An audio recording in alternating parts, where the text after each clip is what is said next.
Mettiamo tutto in scena. Diamo le fronte in sartoria, per favore. 1, 2, 3, 4, 5, 6, poi ti muovi. Vai. Motore.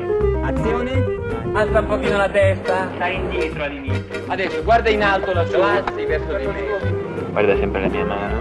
Non vi va come vi guardo? Non vi guardo. Non vi guardo. Giriamo. Buonasera, grazie.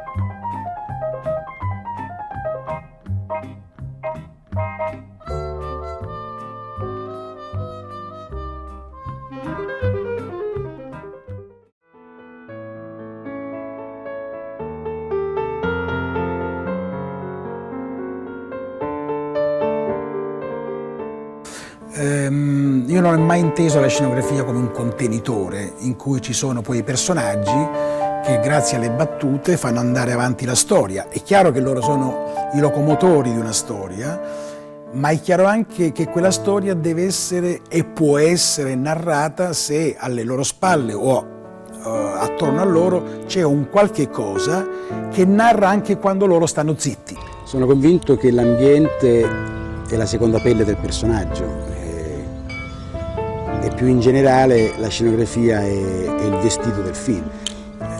Io l'ho citato altre volte quando abbiamo fatto con Maselli Codice Privato, del quale non c'era una sceneggiatura ma soltanto una traccia.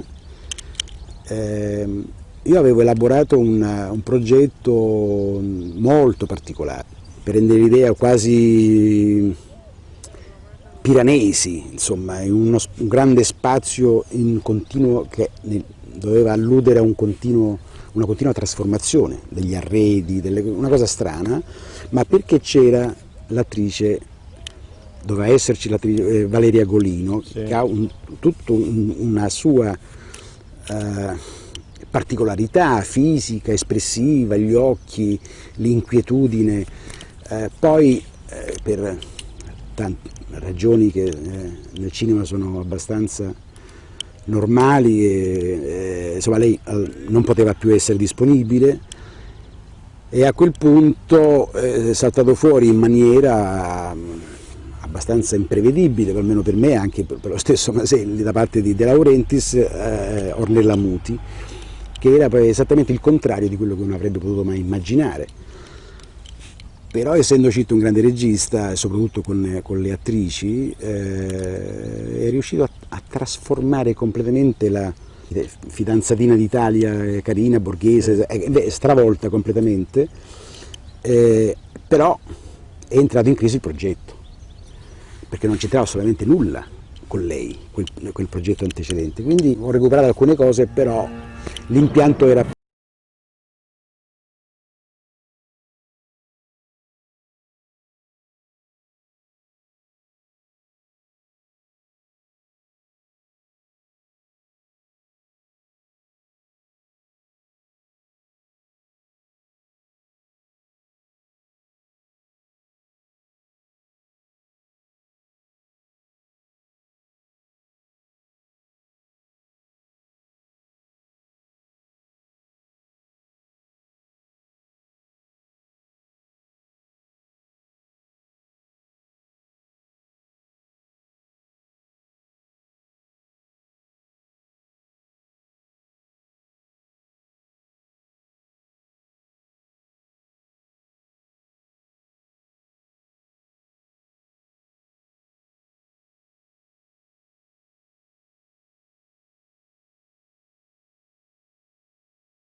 bene.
Pronti?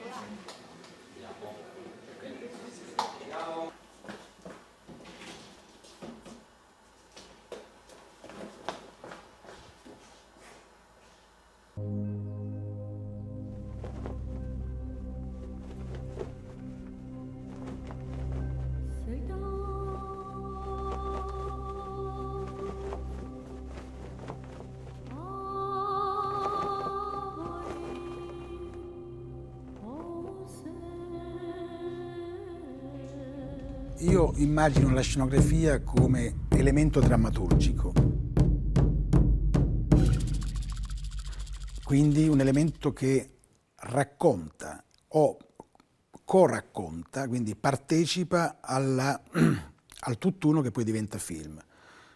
Il regista ovviamente ha la responsabilità principale di tutto, però sia la fotografia, la scenografia, i costumi sono elementi narrativi, oltre che funzionali. Mi faccio mentalmente una mia idea su quello che è l'anima della storia e scelgo una mia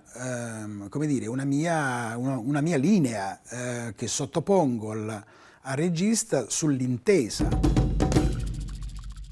Ci sono degli scambi, naturalmente ci possono essere anche non dico conflitti, ma insomma dei pareri contrastanti, ma questo aiuta alla messa a fuoco di quello che vuole essere poi lo stile del film. Non c'è mai staticità. L'idea è quella di dare attraverso un ritmo, attraverso la scansione delle immagini scenografiche, di dare appunto un movimento. Mi viene in mente un passaggio del libro di Italo Calvino, Palomar, il signor Palomar seduto sulla spiaggia che contempla il mare, una situazione anche abbastanza banale. In realtà Palomar voleva capire quel movimento. Allora lì ti scatta, anche per distorsione, per immaginazione se vuoi, ma se quella corrente, quelle onde che si muovono in quel modo, si muovessero improvvisamente al contrario, no? Anziché andare a riva, vanno verso il largo, che cosa succederebbe? Succede una cosa innaturale ma assolutamente reale, perché io sto parlando di un movimento che ha un suo corso per via delle correnti, ma guarda caso per un ribaltamento cosmico, non so, comunque me l'immagino che possa cambiare direzione. Questo in una certa misura spesso mi ha aiutato a immaginare anche la scansione ritmica della scenografia.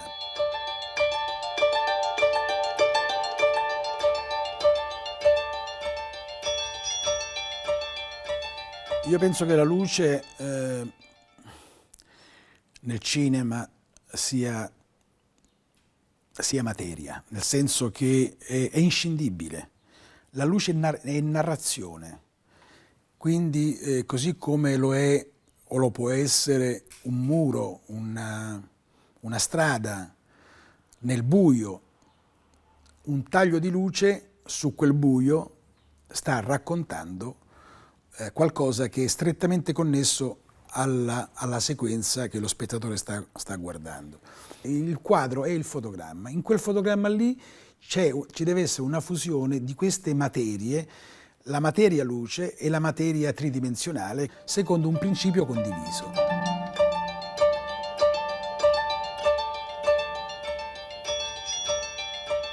Non mi piace l'autostrada, ecco, per andare a trovare una soluzione.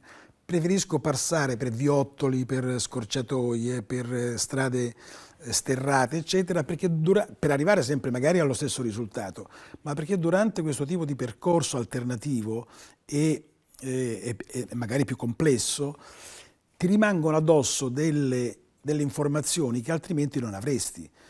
Il percorso che vai a fare è intersecato a sua volta da altre informazioni, per cui arrivi allo stesso traguardo ma con un arricchimento, un bagaglio certamente più pesante, e dopo scatta la fase per nulla facile di togliere per cercare di arrivare all'essenza di quello che vuoi rappresentare. Quindi il tempo me lo immagino così, ecco, in questa forma.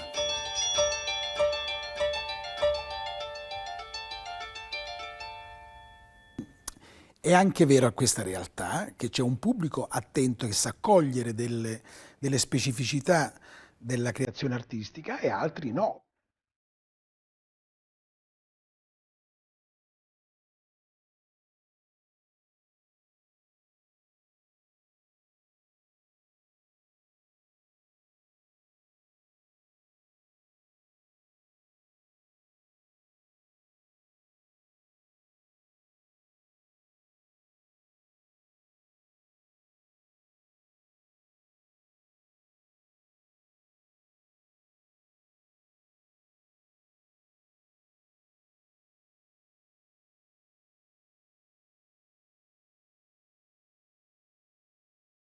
Non ci può essere un pensiero unico, perché altrimenti si arriva all'omologazione delle idee, si ingenera questo tipo di mentalità che è difficile da scardinare, a tutto detrimento di quella che è la nostra volontà e quello di poter comunque fare delle opere artistiche, perché questo è il nostro mandato.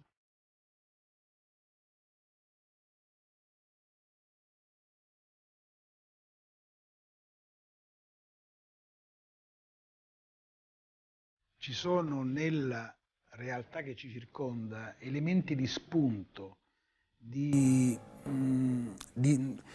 proprio che ti suggeriscono nella mente la possibilità di creare, di immaginare delle storie che possono essere proprio letterarie, nel senso di scrittura, o storie narrate attraverso immagini. Tutto ciò che noi immaginiamo è realtà.